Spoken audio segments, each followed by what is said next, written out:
Everyone, today I will be going over my top 20 favorite steam locomotives. Number 20, the Milwaukee Road 442 Class A Atlantic. Streamlined steam locomotives were becoming a big impact on America's railroads. So from 1935 to 1937, the American Locomotive Company produced four 442 Atlantics, designated as the Class A, for the Milwaukee Road, which the Milwaukee Road used the Class A's for the mighty Hiawatha. What the blank is wrong with me? And were rumored to beat the world steam speed record, but Mallard took the crowd in 1938. I still hate her today. To me, this is one of the one of a kind engines on this list, even though there were only four built, which is why I listed this locomotive as number 20. And now for number 19, the Canadian National X10A 464 tank engine number 47. The Canadian National was one of only three Canadian railroads, the other two being the Canadian Pacific and the Grand Trunk Western. Number 47 was owned by the Grand Trunk Western and was originally numbered 1542, but was bought by the Canadian National Railway, which had just been formed in 1923. The little tank engine was based in Montreal after being bought by the Canadian National Railroad and was used in commuter service until 1959, when it was bought by a named Nelson Blount. I still don't know these.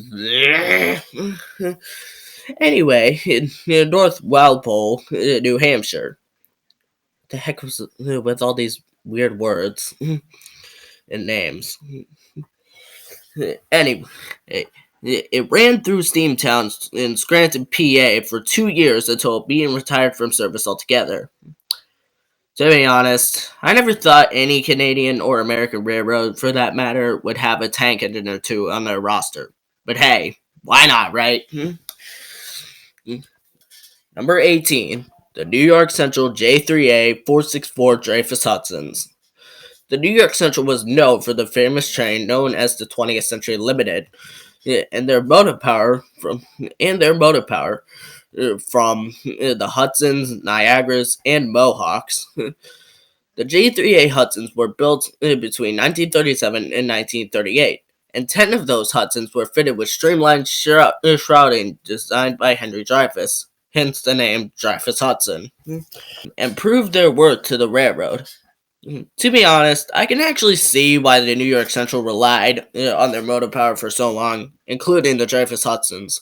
They have good speed, strength, and reliability. They might not have as much power as the big boy, but they still got the speed and reliability it needs. Number 17, the Northern Pacific ZA Challenger 4664. There is not as much history for this engine to talk about, but it's still an interesting locomotive nonetheless. These engines were built by the American Locomotive Company for the Northern Pacific between 1943 and 1944. Only 20 of these engines were ever built, but they were strong at 106,888 pounds of tractive effort. As for my reason putting the ZA in this spot, the front of the engine excites me. I don't know why, just the air pump doohickeys on the smoke box door are just so cool in my opinion. And I think many railroads, including the Western Maryland, had Challengers from time to time. Number 16, the Reading A4B Camelback number 1187. The A4back switcher was built by Baldwin for the Philadelphia and Reading Railroad by Baldwin. One of them, in particular, number 1187, went to the E&G Brook plant in Birdsboro, Pennsylvania.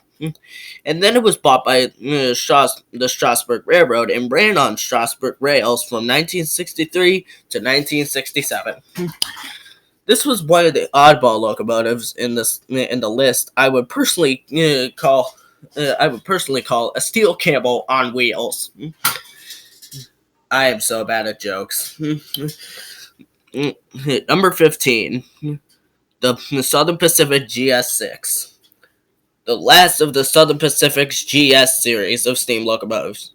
Not for any other railroad because the Western Pacific actually had it. Anyway, the GS6 was meant for passenger service and freight service.